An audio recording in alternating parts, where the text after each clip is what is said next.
Ici en Île-de-France, le football ne se joue pas seulement en Ligue 1 ou dans des soirées européennes endiablées avec ses stars au sommet de la galaxie du football. Il se vit partout, que ce soit à Paris juste à côté du Parc des Princes, ou juste en dessous du périph', ou bien de l'autre côté du périph', au terminus du métro ou bien plus loin en banlieue, de la Ligue 1 à la Nationale 2, voire plus bas avec la Coupe de France. Et chaque mois on suivra des trajectoires contraires, des clubs qui rêvent plus haut que prévu, d'autres qui finalement devront lutter pour rester debout. On parle autant de championnats, de coupes et de parcours surprenants, de l'outsider à la montée ou à un maintien inattendu. Et dans ce format, tout y sera. Ici, chaque match est un combat, chaque joueur une histoire, chaque défaite une leçon, chaque week-end un pas vers ses objectifs. En bord de terrain avec mon club de cœur à Créteil et pour le reste en tribune. Bienvenue dans le football francilien, celui qui ne fait pas la une, mais celui qui mérite qu'on s'y intéresse. Allez, c'est parti. Bonsoir, salut, c'est Mylux et on se retrouve pour le vlog toujours comme d'habitude des matchs franciliens. Mais par contre, je pense que le format il va un peu changer parce que j'ai pas énormément de matchs au mois de novembre et même celui que je peux aller voir, je suis pas sûr d'avoir la garantie de pouvoir y accéder. Ce sera un match de Coupe de France entre Ivry-sur-Seine et Le Mans, club de Ligue 2. Mais là, les places elles sont un peu serrées, donc ça va être un peu chaud. Mais par contre, ce soir, on est bien là pour le derby du Val-de-Marne entre Saint-Maur et Créteil, la revanche, parce que Créteil, on s'est retrouvé la dernière fois sur une défaite au tir au but chez eux en Coupe de France après le 1 partout. Et on avait fini à 9 contre 11, c'était un peu tendu. Mais là, aujourd'hui, Créteil compte bien prendre sa revanche contre Saint-Maur. Mais sauf que Saint-Maur va compter sur le retour de leur leader technique, Ibrahim Assek, qui était notre joueur l'an dernier, qui était notre joueur depuis toujours, un historique du club de l'US Créteil. Et là, ça va être compliqué, ça va être un match tendu, mais je pense que c'est intéressant parce que je parle du joueur qui marque pas mal en ce moment. C'est l'attaquant Romain Montiel, le numéro 9, qui était à Martigues l'an dernier, qui avait même marqué un but contre le rival, le Paris FC, en Ligue 2, un match que je suis allé voir en début d'année, où Martigues avait gagné à l'extérieur contre l'un des promus, ce qui était vraiment un bel exploit. On espère que Montiel aura toujours la même dalle. Allez, c'est parti.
part dire félicitations à Saint-Maur, j'ai rien d'autre à dire. Hein. Bon voilà, défaite 3-0 contre Saint-Maur dans le derby, le match qu'il ne faut pas perdre. On a reconnu mieux. Hein. Bon allez, on verra. Hein. On verra pour la suite. Hein. Le maintien, c'est tout.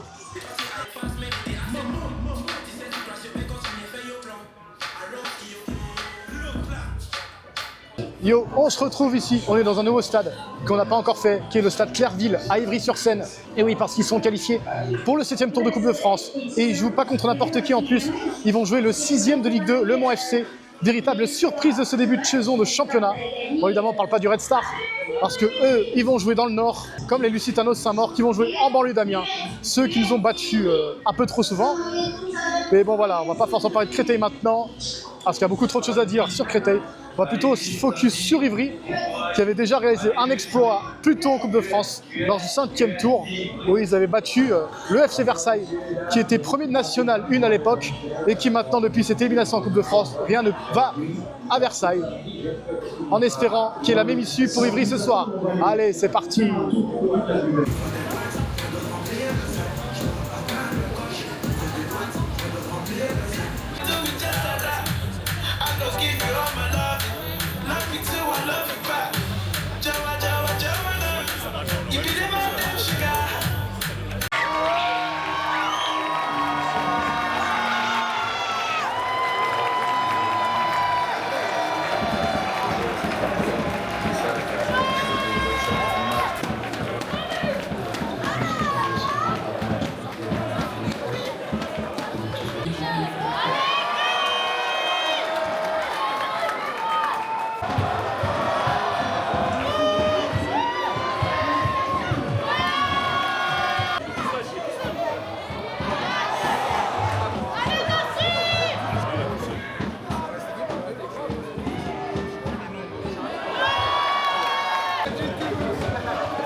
L'Union sportive d'Ivry mène 1-0. C'est la mi-temps ici à Clairville, à Ivry, et il y a bien 1-0 pour Ivry, c'est incroyable, ils sont en train de réaliser l'exploit, alors que c'est le Mans qui menait un peu le match, et après l'ouverture du score d'Ivry-sur-Seine de la part du numéro 10, vous voyez le nom ici, j'avoue que je ne connais pas, mais en tout cas ils sont en train de réaliser un exploit, surtout qu'il a failli en mettre un deuxième, et là clairement c'est Ivry qui mène le match, en espérant que ça continue ainsi pour eux, et faire honneur au Val-de-Marne. Allez, ça va bientôt reprendre.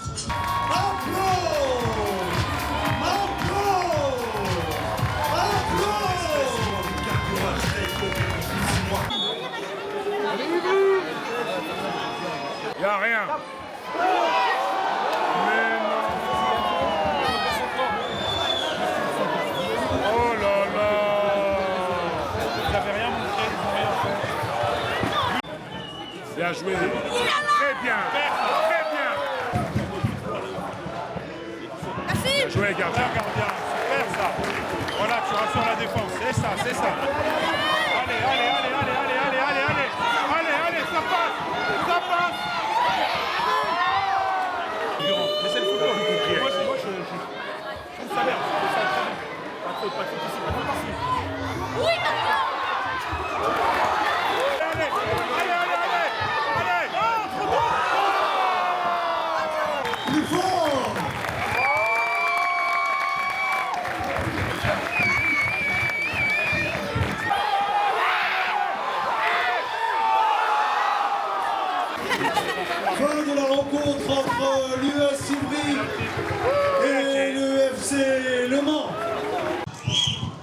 Fin du temps réglementaire et il y a un partout.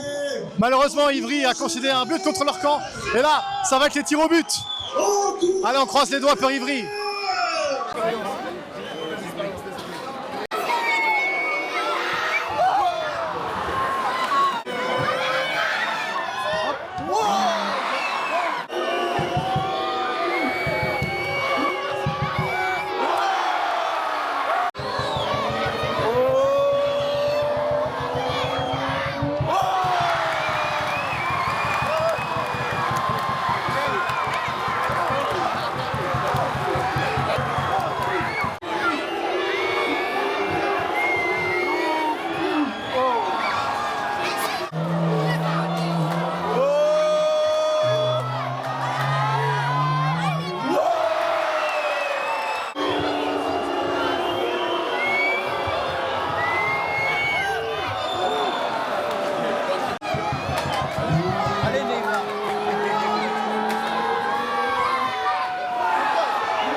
Va la mettre.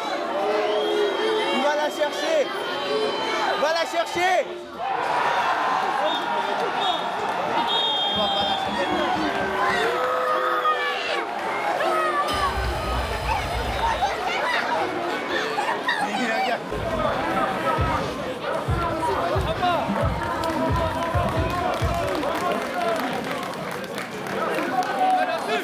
Les tirs au but ont donné leur verdict à Clairville, malheureusement. Ça n'a pas tourné en leur faveur d'Ivry. Ils se sont inclinés face au Mans qui était plus s'entraîner, plus préparé au tir au but. Et c'était clairement pas mérité sur l'ensemble du match. Malheureusement, le haut niveau ne pardonne pas. Mais en tout cas, ils ont fait vibrer tout le monde dans le stade. Et ça, c'était beau. Et c'est ça la magie de la Coupe de France. Allez, au prochain tour peut-être, en fonction des équipes qui restent en Ile-de-France. Allez, à plus tard.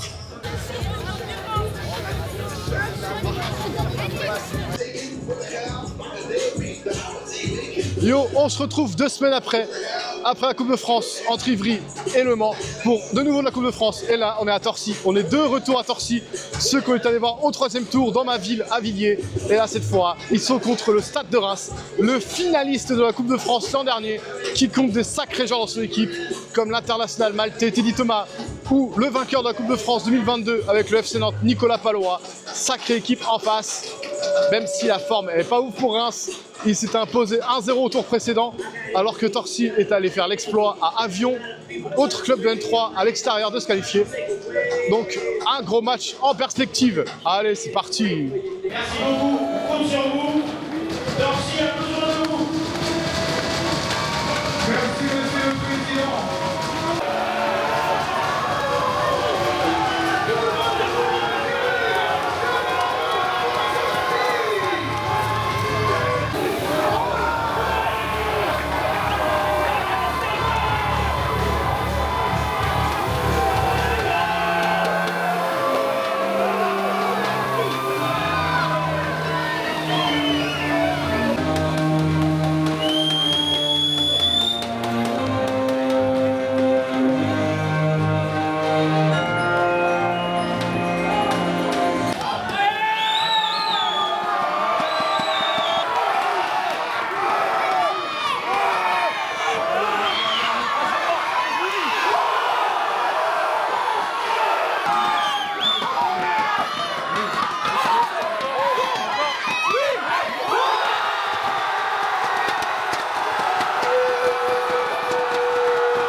Égalisation pour le Stade de Reims.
pour le stade de Reims.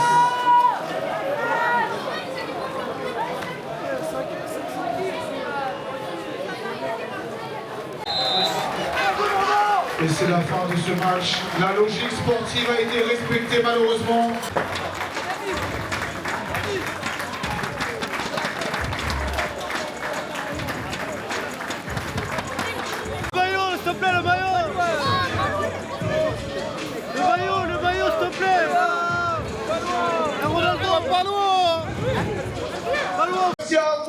Et voilà, c'est terminé malheureusement à Torcy.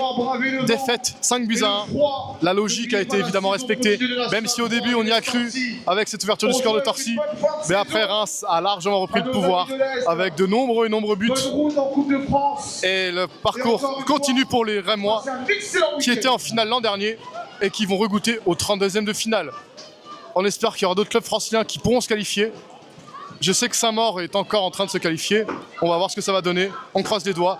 Mais la journée n'est pas finie parce qu'il nous reste un deuxième match et on va aller au stade Jean-Bouin pour le Paris FC contre la JOCR. Allez, c'est parti.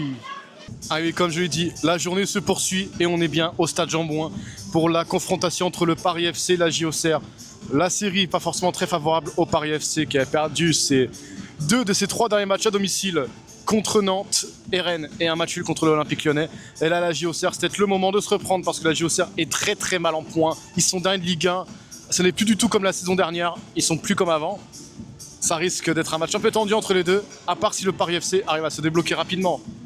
Et là, cette fois, je vais pas oublier la caméra et on va bien vivre ce dernier match en qualité 4K. Allez, c'est parti.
voilà, le match est terminé. J'avoue que c'était pas un très beau match à voir. Et le match de Torcy était plus intéressant. Là, c'était un peu une bouillie. La JOCR, ils n'ont pas joué très offensivement. Ils ont fait le mur. Et Paris FC, c'était pas non plus mieux. On voit qu'ils ont été un peu marqués par la défaite contre le LOSC. 4-2 avec un doublé de Giroud. Donc j'avoue que c'est pas la forme au Paris FC. Et on est le 29 novembre. Du coup, c'est la fin de ce vlog du mois de novembre. On n'a pas été voir énormément de matchs, mais c'était quand même sympa. Et on revient en décembre avec Créteil qui va jouer contre l'AS Cannes, qui va retrouver son ancien capitaine Cherendoy, véritable légende du côté de Créteil. Et je serai là en bord de terrain comme d'habitude évidemment. Et si vous avez aimé, pensez à mettre un like, à vous abonner, à mettre des commentaires, c'est important pour le référencement de la vidéo. Dites-moi si vous avez fait des matchs en Ile-de-France pendant ce mois de novembre. Et sur ce, on se dit salut à tous.